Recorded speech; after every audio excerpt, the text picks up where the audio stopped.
نحمده ونصلي ونسلم على رسوله النبي الأمين المقين الحنين الكريم الرؤوف الرحيم أما بعد فأعوذ بالله من الشيطان الرجيم بسم الله الرحمن الرحيم وإنك لعلى خلق عظيم صدق الله مولانا العظيم۔ اللہ رب العزت کا بے پایاں لطف و کرم اور احسان عظیم ہے کہ جس نے توفیق عطا فرمائی کہ ہم لوگ محترم اعجاز عوان صاحب اور محترم بیرسٹر شہباز صاحب کے والد گرامی کے ایصال ثواب کے سلسلہ میں انعقاد پذیر اس عظیم الشان محفل میلاد میں شریک ہوئے اور ہمیں اس ماہ مبارک ربیع الاول میں اللہ رب العزت نے تاجدار کائنات حضرت محمد مصطفیٰ صلی اللہ علیہ وآلہ وسلم کی ولادت باسعادت کی خوشیاں منانے کی توفیق عطا فرمائی۔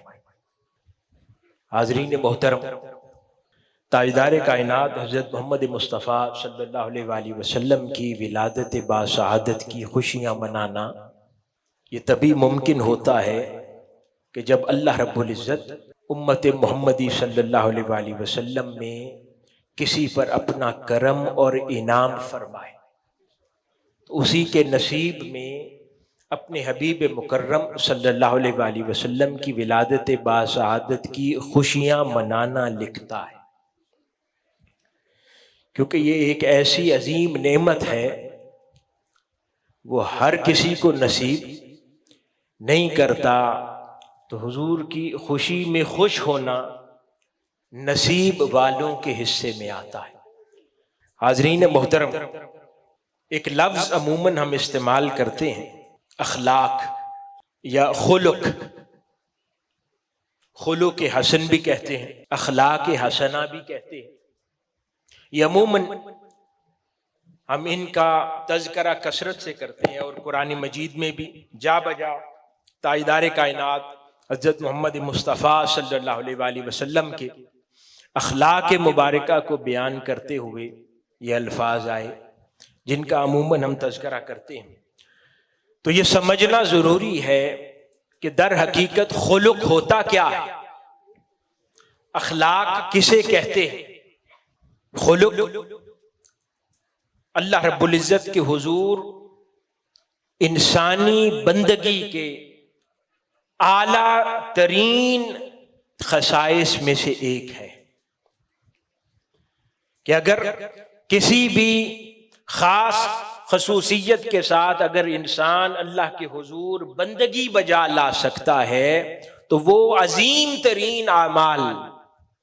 جن کے ذریعے بندگی بجا لائی جائے تو اللہ کی بارگاہ میں مقبول ہے، ان میں سے ایک اہم خصوصیت اخلاق اور خلق بھی ہے۔ حاضرین محترم، یہی خلق جو ہے پیدائش کے اعتبار سے تو انسان اپنی حیت میں، اپنی شکل میں، اپنے نظر آنے میں تو ایک سا ہے۔ کائنات انسانی میں ہر ایک شخص مرد و زن حضرت آدم علیہ السلام اور سیدہ حوا علیہ السلام کی اولاد ہے۔ اگر انسان کو دیکھا جائے تو تھوڑی بہت رنگت کے فرق سے ایک جیسا ہی نظر آتا ہے، لیکن حاضرین محترم،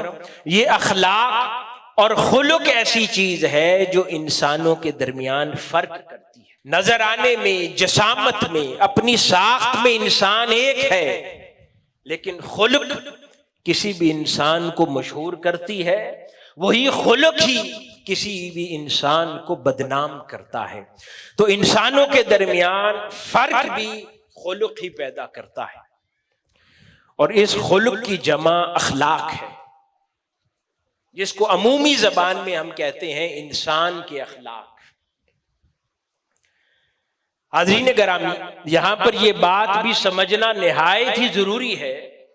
کہ انسان کے اندر عموماً دو طرح کی خاصیتیں پائی جاتی ہیں. کچھ خوبیاں مزاج کا حصہ ہے، انہیں اخلاق نہیں کہا جاتا. اخلاق کنہیں کہا جاتا ہے، میں اس کی طرف آتا ہوں. تو کچھ امور اور خصوصیات ایسی ہیں کہ جو عموماً انسانی مزاج کا، کسی کا ذاتی مزاج کا نہیں بلکہ انسانی مزاج کا حصہ ہوا کرتی. انہیں اخلاق نہیں کہتے، انہیں احوال طبعیہ کہتے ہیں کہ وہ انسانی فطرت کا حصہ ہے. مثال کے طور پر کسی تکلیف دہ بات پر ضروری حد تک غصے کا آ جانا، یہ انسانی طبیعت کا حصہ ہے. کسی پریشانی کی بات یا خبر کو سن کر کسی انسان کا پریشان ہو جانا، یہ بھی انسانی فطرت کا حصہ ہے. کسی خوشی کی بات پر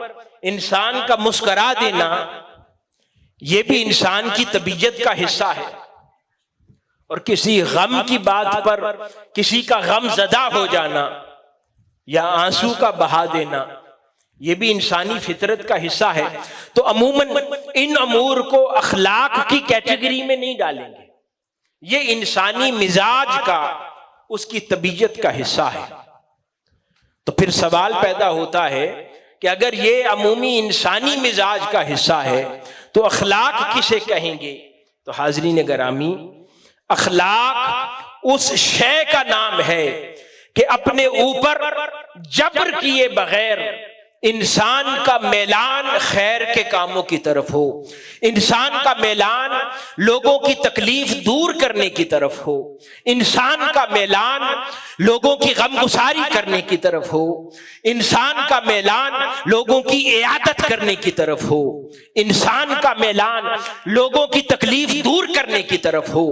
انسان کا عمومی میلان مسکراتے چہرے سے ملنے کی طرف ہو، انسان کا عمومی میلان پولائٹلی لوگوں سے بات کرنے کی طرف ہو، انسان کا عمومی میلان نہ جھگڑنے کی طرف ہو، انسان کی طبیعت میں بغیر جبر کیے نیچرلی رحمت کا عنصر شامل ہو، کرم نوازی ہو، سخاوت ہو، خیرات ہو، لوگوں کی غمگساری ہو. تو جب طبیعت میں یہ ساری خصوصیات پائی جائیں اور ان کو شو کرنے کے لیے جبر نہ کرنا پڑے تو اخلاق کہلاتا ہے. اگر مسکرانے کے لیے جبر کرنا پڑے اپنے اوپر، یعنی انسان طبیعتاً مسکرا کے نہیں ملتا،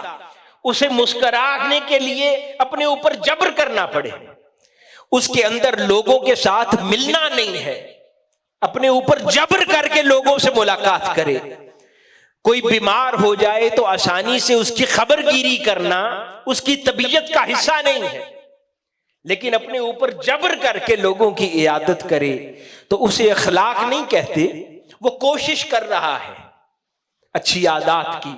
اخلاق تو وہ ہے کہ اس کے اندر یہ سارے خیر کی باتیں جمع ہو جائیں اور عادتاً یہ باتیں اس سے ادا ہو جائیں، اس کو ان کاموں کو انجام دینے کے لیے کوشش نہ کرنی پڑے. اب حاضرین محترم، جب ہم انبیاء کرام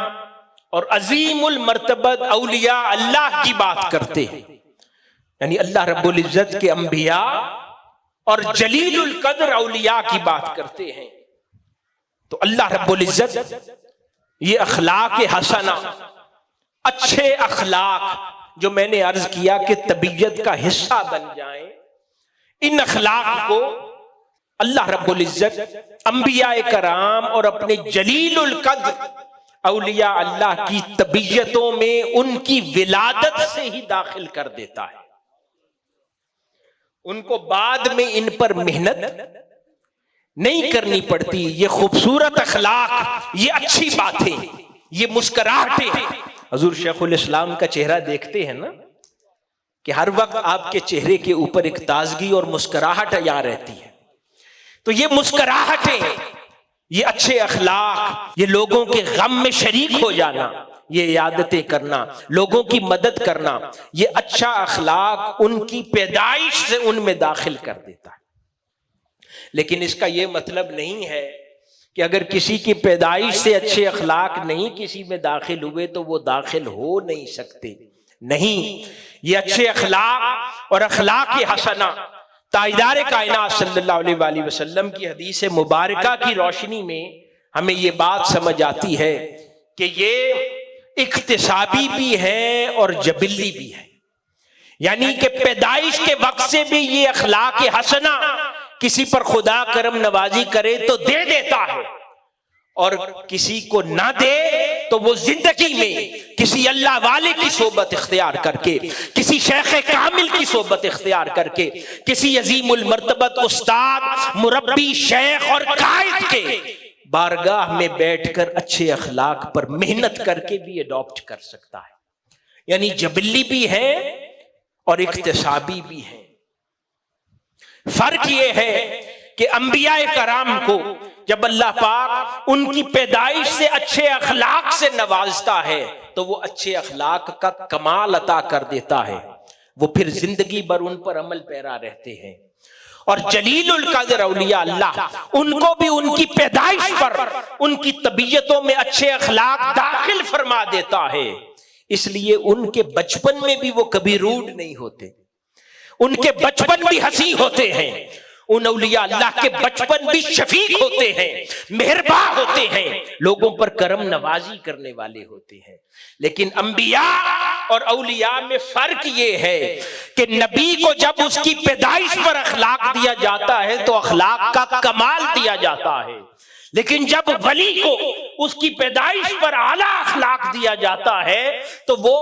اس اعلیٰ اخلاق پر پھر اپنی زندگی میں محنت کر کے ان کو بلندی کی طرف لے جاتا ہے، یعنی اچھے اخلاق دے کر پھر زندگی بھر ان پر محنت کر کے انہیں اور سنوارتا رہتا ہے اور سنوارتا رہتا ہے۔ تو انبیاء کو پیدائش سے ہی اخلاق کے اعلیٰ کمال دے دیتا ہے، اور اپنے ولی کو پیدائش سے ہی اچھے اخلاق دیتا ہے، انہی پر پیدا کرتا ہے، لیکن پھر وہ زندگی میں انہیں سنوار کر کمال کی طرف لے جاتے چلے جاتے ہیں۔ اسی لیے تاجدار کائنات حضرت محمد مصطفیٰ صلی اللہ علیہ وآلہ وسلم نے ارشاد فرمایا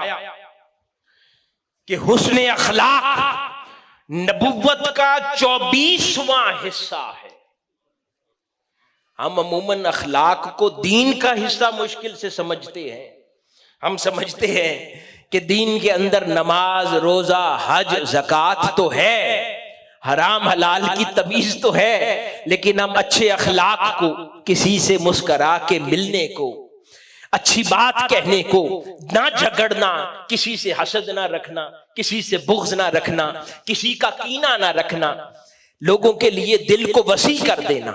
لوگوں میں خیرات کرنا، لوگوں کا غم گسار ہونا، ہم اسے دین کا حصہ ہی مشکل سے سمجھتے ہیں۔ ہم سمجھتے ہیں صرف جو فرائض ہیں وہی دین کا حصہ ہے۔ تاجدار کائنات صلی اللہ علیہ وآلہ وسلم نے فرمایا کہ اچھے اخلاق نبوت کا 24واں حصہ ہے۔ تو حاضرین محترم، یہ وہ اچھے اخلاق ہیں جن کے بارے میں آقا علیہ الصلوۃ والسلام نے ایک اور مقام پر ارشاد فرمایا۔ ایک صحابی تاجدار کائنات صلی اللہ علیہ وآلہ وسلم کی بارگاہ میں ایک قبیلے سے آئے، ان کا نام منذر تھا۔ آقا علیہ الصلوۃ والسلام نے ان کو فرمایا کہ تمہارے اندر 2 خوبیاں دیکھتا ہوں جو ایسی ہیں کہ اللہ تعالیٰ انہیں پسند فرماتا ہے۔ تو انہوں نے عرض کیا کہ یا رسول اللہ صلی اللہ علیہ وآلہ وسلم وہ خوبیاں کیا ہیں؟ تو آقا علیہ الصلوۃ والسلام نے فرمایا کہ میں ایک تمہارے اندر حلم اور بردباری دیکھتا ہوں، اور دوسری تمہارے اندر نرمی اور ملاطفت دیکھتا ہوں، اور فرمایا کہ یہ دونوں چیزیں اللہ رب العزت کو بہت پسند ہیں۔ پھر انہوں نے عرض کیا کہ یا رسول اللہ صلی اللہ علیہ وآلہ وسلم، یہ جو آپ میرے اندر 2 خوبیاں فرما رہے ہیں، کیا یہ خوبیاں پیدائش سے میرے اندر تھیں یا میں نے بعد میں پیدا کی ہیں؟ آقا علیہ الصلوۃ والسلام نے فرمایا کہ منذر، تمہارے اندر یہ خوبیاں پیدائش سے تھیں، تو جنہیں تو اللہ پاک اچھے اخلاق کی خوبی پیدائش سے عطا کر دیتا ہے تو ان کی زندگی کی آدھی مشکل آسان کر دیتا ہے، لیکن باقی سب پر بھی دروازہ کھلا ہے کہ وہ بھی اپنے وقت پر محنت کر کے اچھے اخلاق، اچھی خوبیاں، مزاج کی نرمی، چہرے کی مسکراہٹ، لوگوں کی مدد، غم گساری، یہ خصوصیات ایسی پیدا کر لیں کہ اللہ پاک بھی ان پر کرم نوازی فرمانے لگ جائے۔ حاضرین محترم، حضور شیخ اکبر محی الدین ابن العربی رضی اللہ تعالی عنہ اور حضرت امام غزالی رضی اللہ تعالی عنہ اور حضرت شیخ اسماعیل حقی رحمت اللہ علیہ، یہ عظیم المرتبت ہستیاں تینوں نے اپنی کتب میں بیان فرمایا کہ یہ جو اچھے اخلاق ہیں یہ در حقیقت تو اللہ رب العزت کی بارگاہ سے اترے ہیں نا۔ وہ فرماتے ہیں کہ کم و بیش جنرل گروپس اگر اخلاق کے بنائے جائیں، اخلاقی خصوصیات کے، تو کم و بیش 360 اخلاق ہیں۔ کتنے ہیں؟ 360 اخلاق ہیں اللہ رب العزت کی ذات کے، اور پھر فرماتے ہیں کہ ان میں سے کوئی ایک خلق بھی اگر انسان میں داخل ہو جائے تو اللہ پاک اس پر جنت واجب کر دیتا ہے۔ اللہ رب العزت کے اخلاق کے 360 گوشے ہیں، اور پھر یہ فرمایا کہ اگر ان میں سے کوئی ایک خلق بھی، کوئی ایک عادت بھی،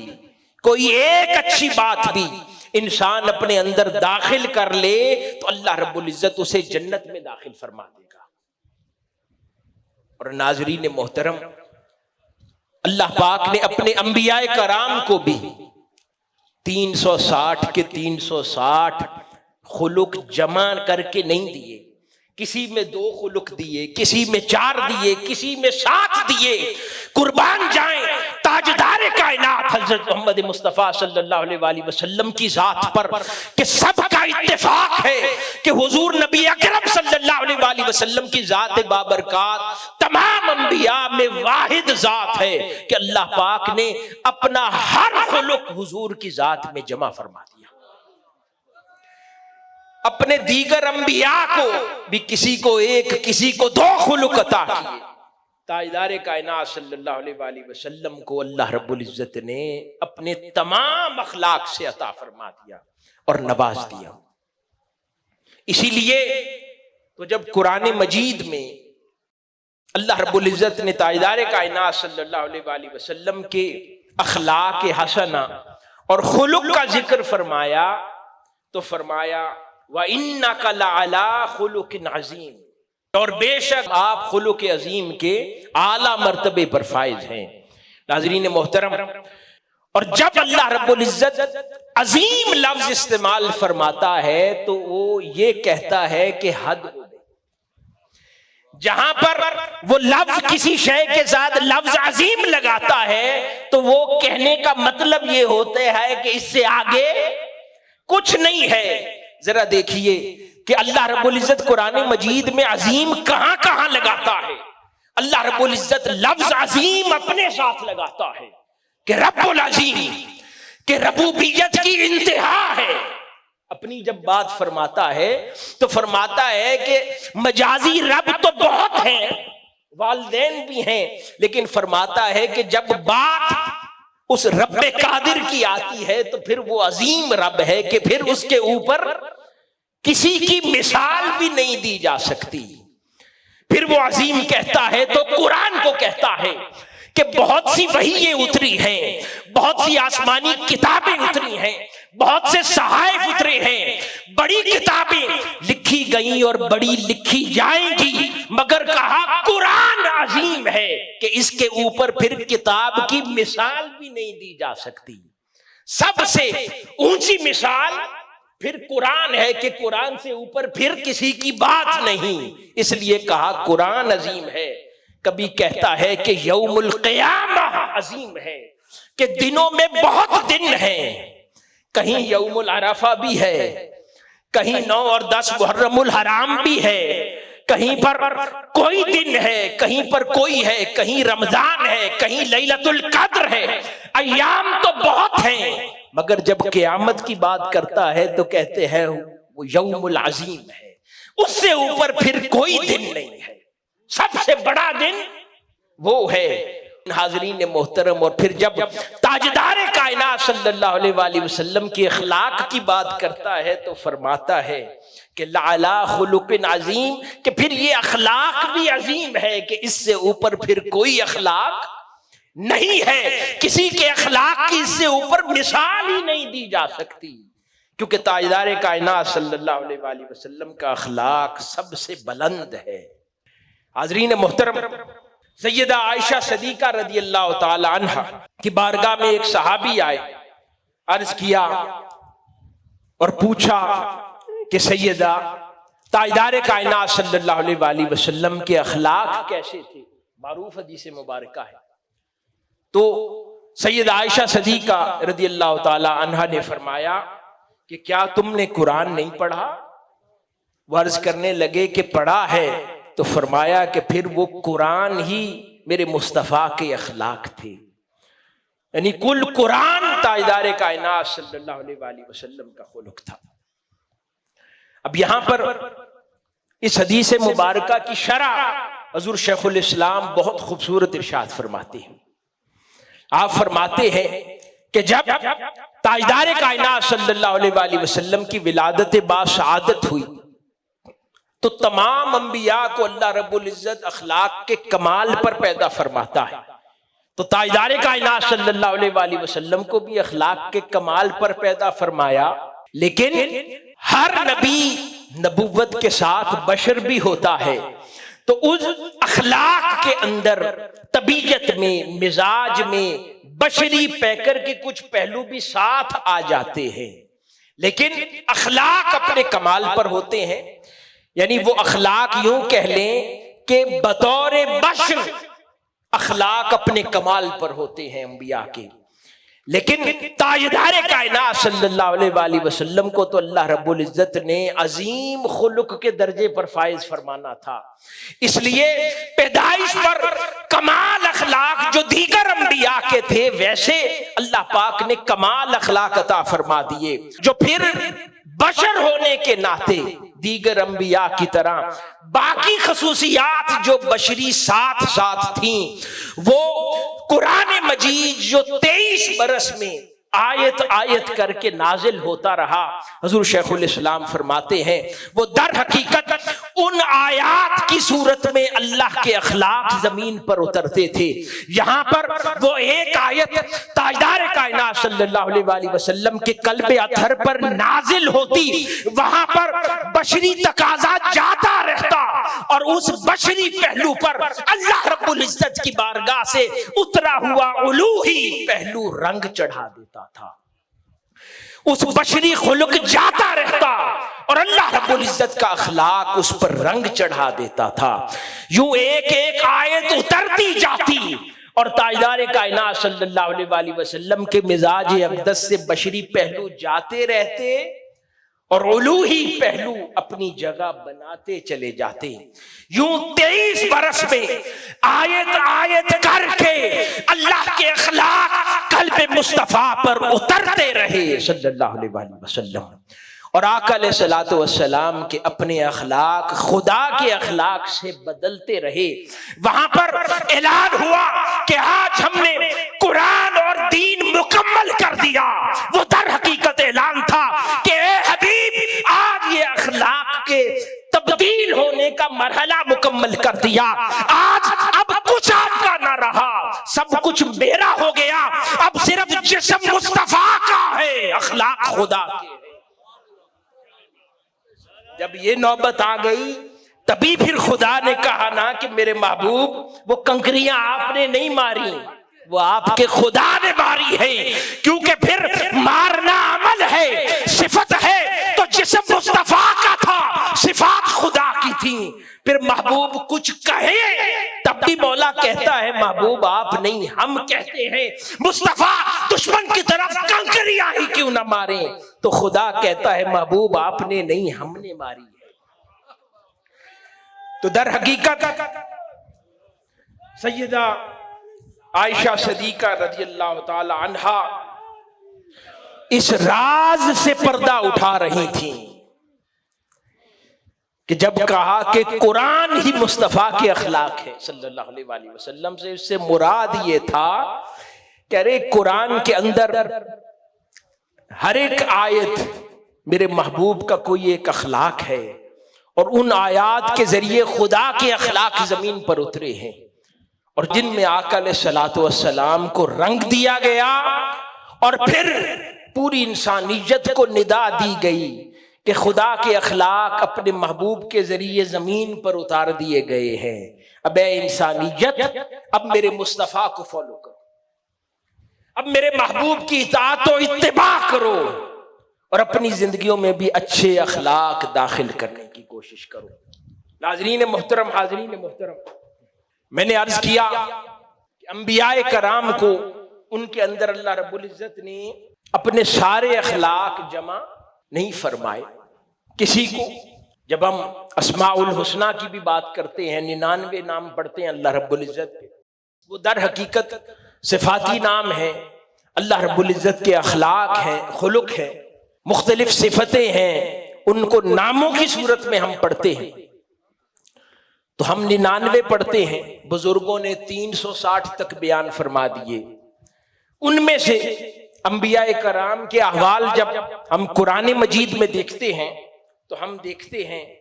کہ کہیں اللہ رب العزت حضرت اسحاق اور حضرت اسماعیل علیہ السلام کو اپنی صفتوں میں سے 2 صفتیں علیم اور حلیم عطا فرماتا ہے، باقی روک لیتا ہے۔ اسی طرح کہیں سیدنا ابراہیم علیہ السلام کو بھی حلیم فرماتا ہے، کہیں حضرت نوح علیہ السلام کو شکور فرماتا ہے، اپنی صفتوں میں سے شکور صفت فرماتا ہے، یہ میرے نبی نوح کے پاس ہے علیہ السلام۔ کبھی سیدنا عیسیٰ علیہ السلام اور سیدنا یحییٰ علیہ السلام کو برٌ فرماتا ہے، اپنی ایک صفت عطا فرماتا ہے۔ کہیں سیدنا موسیٰ علیہ السلام کو کریم فرماتا ہے، کہیں سیدنا یوسف علیہ السلام کو حفیظ اور علیم فرماتا ہے، کہیں پر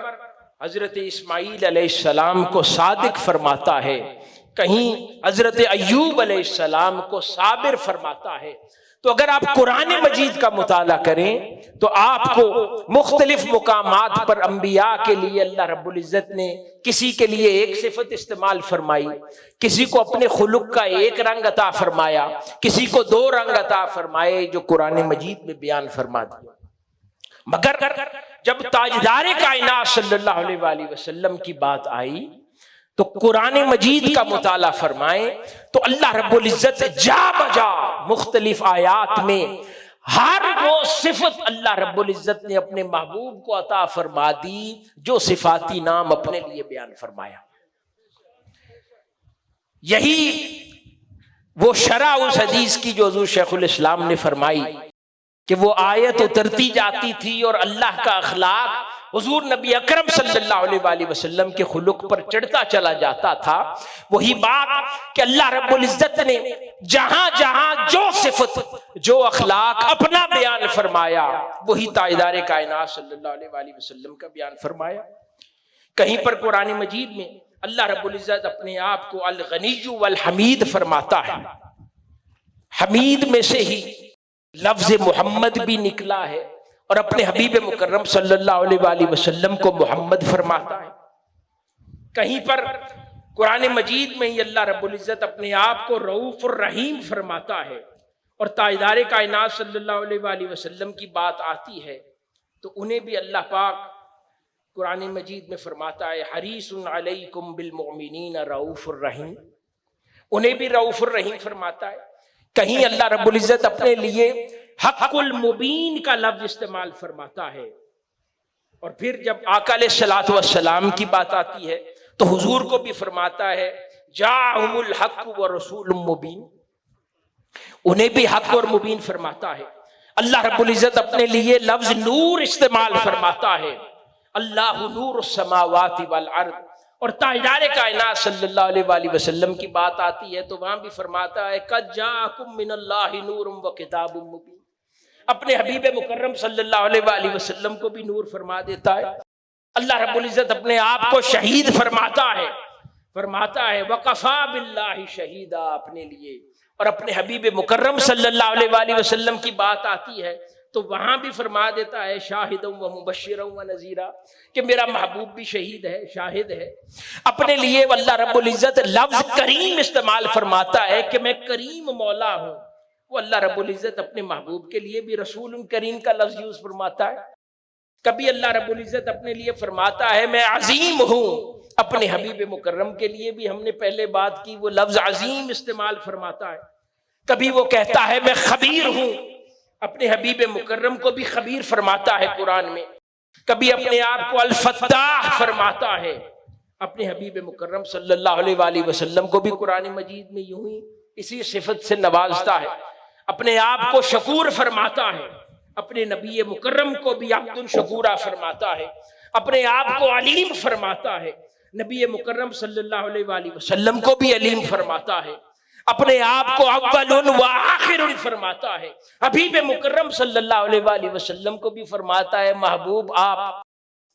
پیدائش میں اول ہیں اور بعثت میں آخر ہیں، آپ اول ہیں اور آخر بھی ہیں۔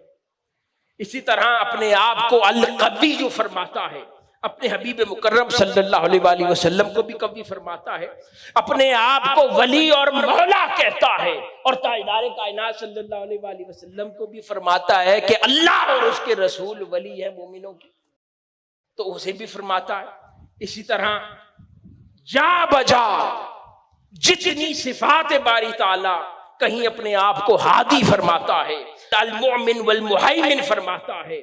ہر ایک خلق جو اپنا بیان فرمایا وہی تاجدار کائنات صلی اللہ علیہ وآلہ وسلم کا بھی اللہ رب العزت نے بیان فرمایا۔ تو غرض ہر ایک خصوصیت اللہ رب العزت اپنے حبیب مکرم صلی اللہ علیہ وآلہ وسلم پر چڑھاتا چلا گیا۔ جب اپنی تمام صفاتی نام، اپنے تمام اعلیٰ خلق جب اپنے حبیب مکرم صلی اللہ علیہ وآلہ وسلم اپنے محبوب کو دے چکا، پھر بھی دل نہ بھرا۔ جب مولا حضور نبی اکرم صلی اللہ علیہ وآلہ وسلم کو اپنی ساری صفتیں دے چکا، پھر بھی کہا محبوب اور بھی کچھ دینا چاہتا ہوں۔ عرض کیا مولا تو نے اپنے سارے اعلیٰ خلق تو عطا کر دیے، اب کیا دے گا؟ اللہ فرماتا ہے کہ پہلے خلق دیے تھے، اب دنیا میں ہر اچھائی کا نام بھی اپنے محبوب کو دے دوں گا۔ ہر وہ بات جو سچ ہے، ہر وہ بات جو درست ہے، یا دنیا میں اچھائی اور برائی کے جو کانسیپٹ ہیں، اب ان کانسیپٹ کے نام بھی اپنے محبوب کو دے دوں گا۔ پہلے اپنے صفاتی نام دیے، پھر کہا اب دنیا میں جو غلط اور صحیح کی پہچان کرانے والے کانسیپٹ ہیں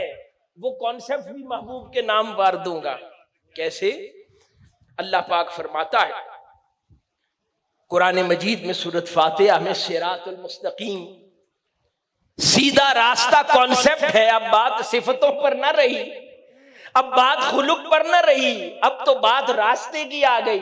صراط المستقیم کانسیپٹ ہے، صراط المستقیم آئیڈیالوجی ہے، صراط المستقیم نظریے کا نام ہے۔ اللہ پاک نے فرمایا کہ خلق دور کی بات ہے، کل نظریہ بھی میرا مصطفیٰ ہے۔ تو کہا صراط المستقیم۔ اب عارفوں سے کو پوچھے، ابو العالیہ رفیع بن مہران، حضرت حسن بصری رضی اللہ تعالیٰ عنہ، حضرت عبد الرحمن بن زید المدنی اور بڑے جلیل القدر ائمہ عرفاء، وہ لکھتے ہیں کہ صراط المستقیم سے مراد محمد مصطفیٰ صلی اللہ علیہ وآلہ وسلم کی ذات بابرکات ہے۔ ایک تو صراط مستقیم کا معنی ہم نے سن رکھا ہے نا کہ تاجدار کائنات صلی اللہ علیہ وآلہ وسلم کی اتباع کریں تو صراط مستقیم ہے، اسلام اور قرآن کے رستے پر چلیں تو صراط مستقیم ہے۔ خدا کہتا ہے کہ راستہ بھی میرا مصطفیٰ ہے، منزل بھی میرا مصطفیٰ ہے۔ کانسیپٹ یعنی کل آئیڈیالوجی سیدھے راستے کی خود ذات مصطفیٰ ہے۔ اسی طرح دوسرا کانسیپٹ عروۃ الوثقی، ایک اور کانسیپٹ کثرت سے آتا ہے، اس کے اوپر بھی بے شمار بزرگان دین، جن میں امام عبد الرحمن السلمی ہیں، شیخ امام ابو عثمان سعید بن سلام ہیں، اور دیگر عظیم المرتبت مفسرین، عرفاء، علماء، وہ کثرت سے لکھتے ہیں کہ عروۃ الوثقیٰ جو کانسیپٹ ہے، وہ عروۃ الوثقیٰ بھی خود رسول اللہ صلی اللہ علیہ وآلہ وسلم کی ذات ہے۔ تو یعنی ناموں سے بڑھ کر آئیڈیالوجیز بھی حضور کی ذات میں عطا کرتی ہیں۔ اسی طرح ایک اور کانسیپٹ نعمت اللہ، اللہ کی نعمت۔ اب یہ بڑا جنرل کانسیپٹ ہے، اللہ کی کتنی نعمتیں ہیں۔ ہم کھانا کھاتے ہیں وہ بھی نعمت خدا ہے، ہم لباس پہنتے ہیں وہ بھی نعمت خدا ہے، ہمیں اللہ پاک اولاد عطا کرتا ہے وہ بھی نعمت خدا ہے، اللہ پاک نے ہمیں اچھا روزگار دیا ہے وہ بھی نعمت خدا ہے، اللہ پاک ہمیں علم دیتا ہے نعمت خدا ہے، ہمیں صحت یاب کرتا ہے نعمت خدا ہے۔ لیکن جب قرآن میں اللہ رب العزت نے نعمت اللہ کی بات کی، پھر کسی اور نعمت کی بات نہیں کی، علماء عرفاء کا اتفاق ہے،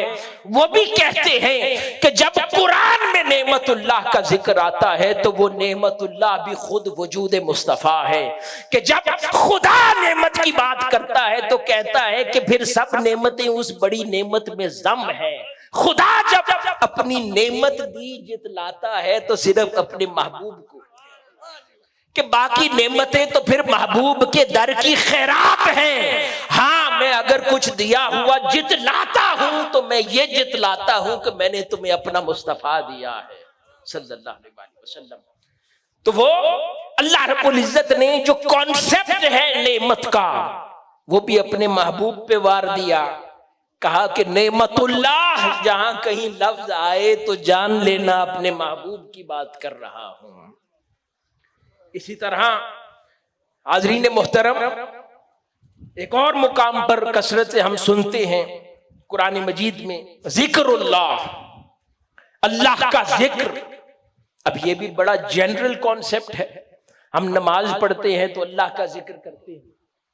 ہم دعا کرتے ہیں تو اللہ کا ذکر کرتے ہیں، ہم قرآن مجید کی تلاوت کرتے ہیں تو اللہ کا ذکر کرتے ہیں، تو یہ اللہ کا ذکر سمجھ آتا ہے۔ لیکن حاضرین محترم بزرگان دین جن میں ابن ابی شیبہ ہے، ابن جریر ہیں، ابن منذر ہیں، صحابہ میں بھی ابن ابی حاتم ہیں، حضرت مجاہد ہیں، اور دیگر عظیم المرتبت ہستیاں، وہ فرماتی ہیں کہ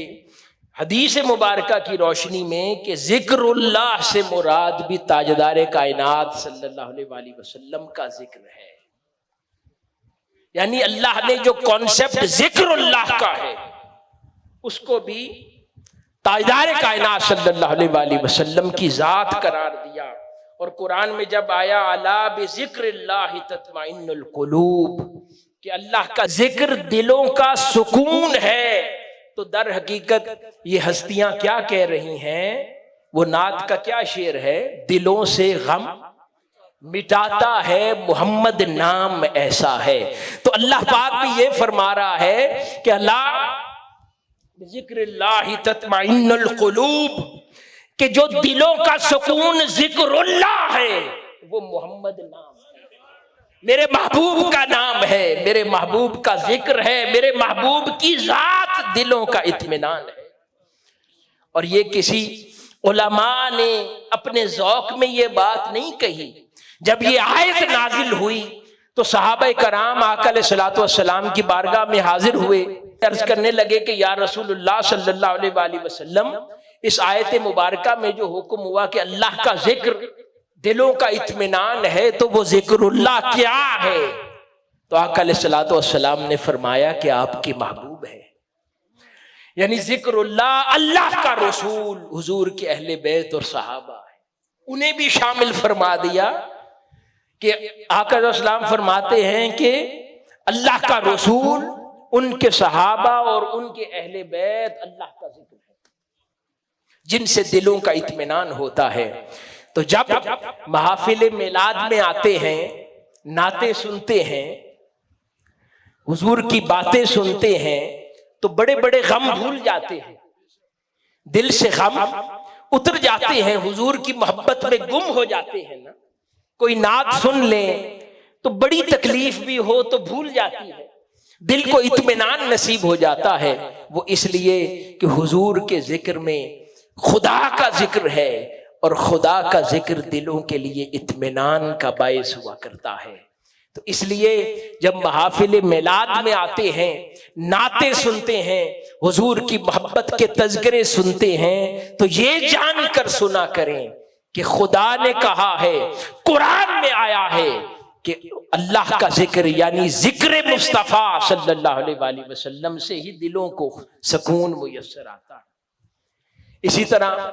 حاضرین محترم، ایک اور بڑا انٹرسٹنگ کانسیپٹ، الصدق۔ صدق کسے کہتے ہیں؟ سچائی، اسی سے صدیق ہے نا۔ سیدنا ابو بکر صدیق رضی اللہ تعالیٰ عنہ کو سچ بولنے والا، تو سچ بولنے والا تو بات سمجھ آتی ہے، لیکن سچ ایک جنرل کانسیپٹ ہے کہ حق بولنا، سچ بولنا ایک نیکی ہے، ایک خصوصیت ہے، اور پھر جو اسے اپناتا ہے اسے صدیق کہتے ہیں۔ اللہ رب العزت نے یہ نہیں فرمایا کہ میرا محبوب صدیق ہے، کہا یہ ٹائٹل میرے محبوب کے غلاموں کے لیے ہے۔ یہ نہیں فرمایا کہ میرا محبوب صدیق ہے، کہا نہیں میری محبوب کی امت میں صدیق ہوں گے، کہا میرا مصطفیٰ صدق ہے، میرا مصطفیٰ صدق ہے۔ سچ کوئی پوچھے نا تم سے کہ سچ کسے کہتے ہیں، یہ نہیں کہ سچا کسے کہتے ہیں، محبوب سچا تو ہے ہی ہے۔ کوئی پوچھے کہ سچ کا پیمانہ کیا ہے، سچائی ہوتی کیا ہے، کہو سچائی مصطفیٰ کو کہتے ہیں، سچ مصطفیٰ کو کہتے ہیں۔ تاجدار کائنات صلی اللہ علیہ وآلہ وسلم خود سچ ہیں، وہ سچ کا پیمانہ مقرر کرنے والے ہیں۔ جو وہ فرمائے تو کوئی حضور کی باتوں میں کیا اوقات رکھتا ہے کہ حضور کی باتوں کو سچائی کے پیمانے پر تولے۔ خدا نے کہا جو میرا مصطفیٰ کہے وہی سچ کا قانون ہے، جو میرا مصطفیٰ کہے اسی کو سچ کہتے ہیں، اور پھر جو میرے مصطفیٰ کو مانے اسے صدیق کہتے ہیں۔ عظیم المرتبہ ہستیاں فقیہ ابو اللیث سمرقندی ہیں اور دیگر معروف شخصیات جنہوں نے اس بات کی تائید کی اور بیان کیا کہ جب اللہ رب العزت نے الصدق فرمایا اس سے مراد بھی تاجدار کائنات صلی اللہ علیہ وآلہ وسلم کی ذات ہے۔ اور دوسری جگہوں پر اسی طرح قدم صدق بھی فرمایا، تو اس کے بارے میں بھی علماء کا اتفاق ہے، جس میں حضرت حسن بصری رضی اللہ تعالیٰ عنہ ہے، زید بن اسلم ہے، اور دیگر عظیم المرتبہ شخصیات جو فرماتے ہیں کہ قدم صدق سے مراد بھی تاجدار کائنات صلی اللہ علیہ وآلہ وسلم کی ذات بابرکات ہے۔ حاضرین محترم، تاجدار کائنات صلی اللہ علیہ وآلہ وسلم کی محبت کے پروانوں، حضور نبی اکرم صلی اللہ علیہ وآلہ وسلم کے دیوانوں، تاجدار کائنات صلی اللہ علیہ وآلہ وسلم کی محبت اور حرمت پر مر مٹنے والوں، نبی اکرم صلی اللہ علیہ وآلہ وسلم کو دیگر تمام انبیاء میں اللہ رب العزت نے بہت سی انفرادیتیں عطا کی، ان میں خصوصی خلق کی تھی۔ خصوصی انفرادیت کیا تھی میں چاہتا ہوں کہ آپ سب لوگ بولیں۔ خصوصی انفرادیت اخلاق کی تھی۔ کون سی تھی؟ اخلاق کی تھی کہ تمام انبیاء میں اللہ رب العزت نے ایک دو خلق جمع فرمائے اور اپنے سب کے سب اخلاق اور خلق تاجدار کائنات صلی اللہ علیہ وآلہ وسلم میں جمع فرمائے۔ تو حضور کی انبیاء کے پورے طبقے کے اندر خصوصیت اخلاق ہے، تو حضور کی امت کی دیگر تمام امم میں خصوصیت پھر کیا ہونی چاہیے؟ اخلاق ہونی چاہیے۔ پھر یہ کیسے ممکن ہے کہ تمام انبیاء میں ہمارے نبی اور رسول حضرت محمد مصطفیٰ صلی اللہ علیہ وآلہ وسلم ہمارے آقا و مولا وہ منفرد نظر آئیں اخلاق کے باعث، اور حضور کی امت کے اتنے ہی برے اخلاق ہوں؟ کیا قابل قبول بات ہے؟ کیا تاجدار کائنات صلی اللہ علیہ وآلہ وسلم کو یہ بات خوشی دیتی ہوگی کہ وہ نبی محتشم جن کے اخلاق، جس کے ڈنکے آسمانوں اور زمینوں میں بجتے ہوں، ان کے پیروکار ہوں تو ان کے برے اخلاق کے ڈنکے بجتے ہوں؟ وہ جھگڑتے پھرتے ہوں، وہ ایک دوسرے سے لڑتے پھرتے ہوں، ایک دوسرے کے لیے دلوں میں گنجائشیں نہ رکھتے ہوں، لوگوں سے مسکرا کر ملنا بھی مہنگا پڑتا ہو،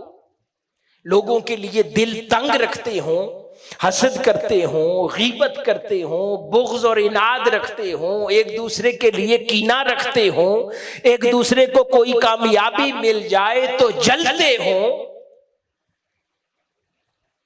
کیا یہ حضور کے امتی کہلانے کے لائق ہے بات؟ یقیناً نہیں ہے۔ تو حاضرین محترم،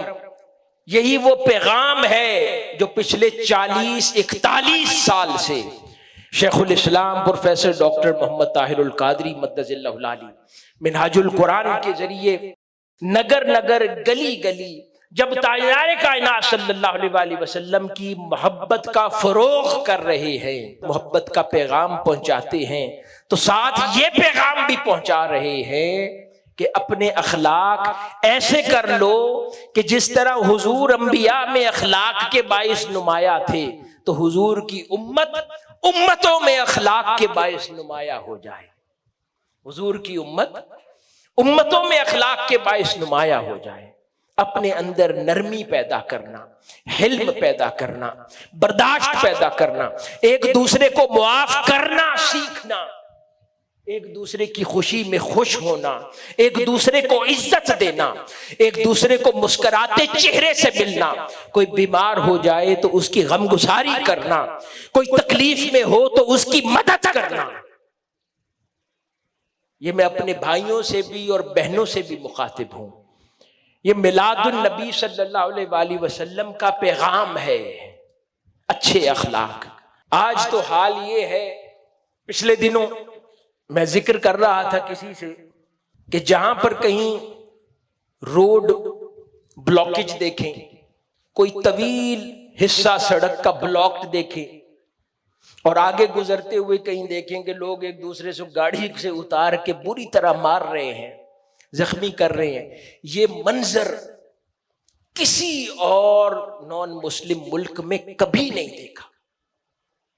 یہ صرف پاکستان کی بات نہیں کر رہا، پاکستان سمیت یہ منظر تمام مسلمان ملکوں میں نظر آتا ہے۔ یعنی اس میں غریب اور امیر ملک کی تمیز نہیں ہے۔ خدا جانے تاجدار کائنات صلی اللہ علیہ وآلہ وسلم کی امت کے اخلاق کو کیا ہو گیا ہے۔ حضور کے اخلاق تو ایسے نہیں تھے، حضور تو کریم تھے، حضور پیار فرمانے والے تھے، حضور شفقت فرمانے والے تھے، حضور معاف فرمانے والے تھے، لیکن ہمارے اخلاق عجیب ہو گئے۔ تو پیغام آج کا یہ ہے کہ تاجدار کائنات صلی اللہ علیہ وآلہ وسلم کا امتی ہونے کا جو بھی دم بھرتا ہے خواتین و حضرات میں، ہر وہ شخص جو آقا علیہ الصلوۃ والسلام سے محبت کا دم بھرتا ہے، وہ آج سے ارادہ کر لے کہ ہم نے اپنے اخلاق پہ محنت کرنی ہے، راست گوئی پر سچ بولنا، جھوٹ نہ بولنا، کسی کے ساتھ دھوکہ دہی نہ کرنا۔ خیر کے کام، نیکی کے کام ہم بہت کرتے ہیں، لیکن پھر برے اخلاق ہماری ساری نیکیاں جلا دیتے ہیں۔ یہی اگر اخلاق اچھے ہو جائیں تو نیکیوں کی بکٹ میں لیکیج نہ ہو۔ یہ جتنی نیکیاں جمع کرتے ہیں نا، ایک بار کسی کو گالی دے کے سب ضائع کر دیتے ہیں، کسی کے خلاف بات کر کے سب ضائع کر دیتے ہیں۔ تو ہم نے یہ ارادہ کرنا ہے کہ ہم نے اپنے دلوں کو وسیع کرنا ہے، کسی سازش کا حصہ نہیں بننا، کسی دھوکے کا حصہ نہیں بننا، کسی کو تکلیف دینے کے کسی معاملے کا حصہ نہیں بننا، دلوں کو اتنا وسیع کر لینا ہے۔ اور پھر اہلیان منہاج القرآن ضلع سیالکوٹ والے ایسے کیوں نہ کریں کہ ہم کتنے خوش نصیب ہیں کہ اللہ پاک نے ہمیں قائد بھی کتنے حسین اخلاق والا دیا ہے کہ زمانے گزر گئے ہیں لوگوں کو ان کی مخالفت کرتے، ان پہ فتوے لگاتے، ان کو گالیاں دیتے۔ کبھی ہم نے اپنے قائد کی زبان سے بھی کسی کے لیے گالی سنی؟ نہیں سنی، کیونکہ ہمارا قائد ولی کامل ہے، مجدد وقت ہے، تاجدار کائنات صلی اللہ علیہ وآلہ وسلم کی خصوصی عطا ہے، اور اس دور میں نائب الرسول ہے۔ اس وجہ سے تاجدار کائنات صلی اللہ علیہ وآلہ وسلم کے ان حسین اخلاق کا اس دور میں ایک عظیم مظہر ہے۔ اور اللہ پاک نے جس جماعت کو حسین اخلاق کا مالک قائد دیا ہو، ان کو تو دور جانے کی ضرورت نہیں ہے، ان کو تو خود رول ماڈل سامنے عطا ہوا ہے۔ تو پھر اہلیان منہاج القرآن کو تو اور زیادہ اعلیٰ اخلاق والا ہونا چاہیے۔ تو حاضرین گرامی، اس سال میلاد النبی صلی اللہ علیہ وآلہ وسلم کی اس آمد، اس مبارک مہینے کو اپنی ذات میں اخلاق کے حوالے سے محنت کرنے کے لیے ڈیڈیکیٹ کریں۔ کوشش کریں کہ اس ماہ مبارک سے نکلتے نکلتے کچھ ایسے پختہ ارادے ہو جائیں کہ پھر عمر بھر برے اخلاق کی طرف لوٹ کے جانا نہ ہو۔ میں آخر میں تحریک منہاج القرآن ضلع سیالکوٹ، اس کے تمام فورمز، اس کے پریزیڈنٹ، اس کی مرکزی ٹیم، اور بالخصوص ہمارے میزبان محفل محترم اعجاز امان صاحب اور ان کے بھائی، ان سب کو اس عظیم الشان خوبصورت محفل کے انعقاد پر مبارکباد دیتا ہوں۔ اور اس کے علاوہ ہماری منہاج ٹی وی کی ٹیم، منہاج سوشل میڈیا کی پوری ٹیم، جن کو میں دیکھ سکتا ہوں ماشاءاللہ ہمارے نوجوان بھائی مستعدی کے ساتھ کام کر رہے ہیں۔ اللہ پاک آپ سب کی بھی کوششوں کو قبول فرمائے۔ بہت مبارکباد ہے آپ لوگوں کو، بہت مبارکباد ہے۔ اور اس کے علاوہ ہماری باقی میڈیا کی ٹیم، احباب، پی آر ٹیم، باقی جو لوگ مختلف جمع ہو کر جنہوں نے کوششیں اور کاوشیں کی، اللہ پاک آپ سب کی کوششوں کو اپنی بارگاہ میں قبول و منظور فرمائے، ہم سب کے حال پر اپنا لطف و کرم فرمائے۔ ہماری بہنوں کی بھی مجھے بتایا ہے، اس طرف سوشل میڈیا کی پوری ٹیم بیٹھی ہے، تو آپ سب کو بھی بے حد مبارکباد ہو۔ اللہ پاک آپ کی بھی کوششوں کاوشوں کو قبول فرمائے۔ اللہ پاک یہ نیا دور ہے، نئے دور کے اندر نئے نئے محاذ ہیں، ان میں سے ایک سوشل میڈیا بھی محاذ ہے، تو ان ہمارے نوجوان بھائیوں بہنوں کو بہت مبارکباد ہے، یہ اس محاذ کے اوپر کوشاں رہتے ہیں اور کوشش کرتے ہیں۔ اللہ پاک ہم سب کے حال پر لطف و کرم فرمائے، اور ہم سب کی کوششوں کو کاوشوں کو آقا علیہ الصلوۃ والسلام کی بارگاہ میں اظہار محبت کو اپنی بارگاہ میں قبول و منظور فرمائے۔ والسلام وما علینا الا البلاغ۔